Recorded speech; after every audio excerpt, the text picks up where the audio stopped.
Hi, First Pres kids. Sometimes things feel impossible. A difficult subject in school, the pandemic coming to an end, family and friends not getting along. Do you think it's possible for me to cut a hole in this index card big enough to fit my whole head through it?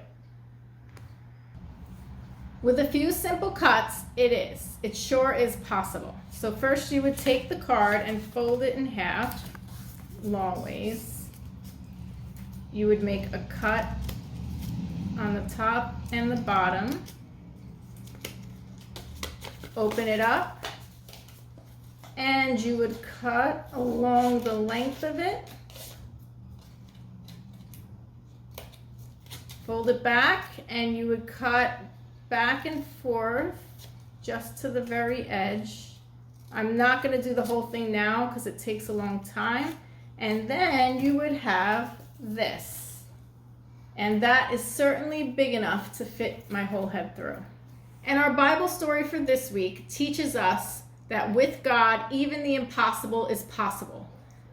When the people of Israel lost faith in God, Elijah never did. The king convinced many to worship a false god. For 3 years, it didn't rain in Israel. But through it all, God miraculously provided for Elijah food and water. God promised he would bring rain after Elijah spoke to the king. There was a showdown on Mount Carmel. 2 altars were built, one for God, one for the false god.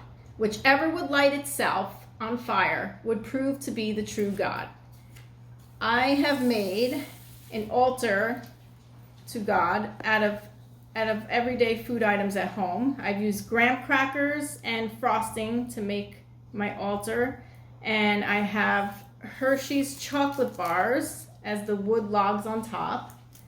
Around the edges I have Jolly Rancher candy for water, and then we use Starburst, which you can kind of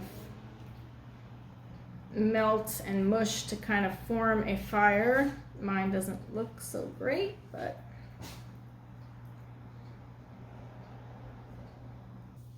Elijah even poured water on top of his wood to make it more difficult for it to go on fire.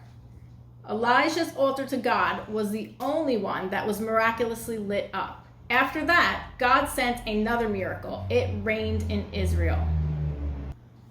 The same God that Elijah called down fire for is the same God that we worship.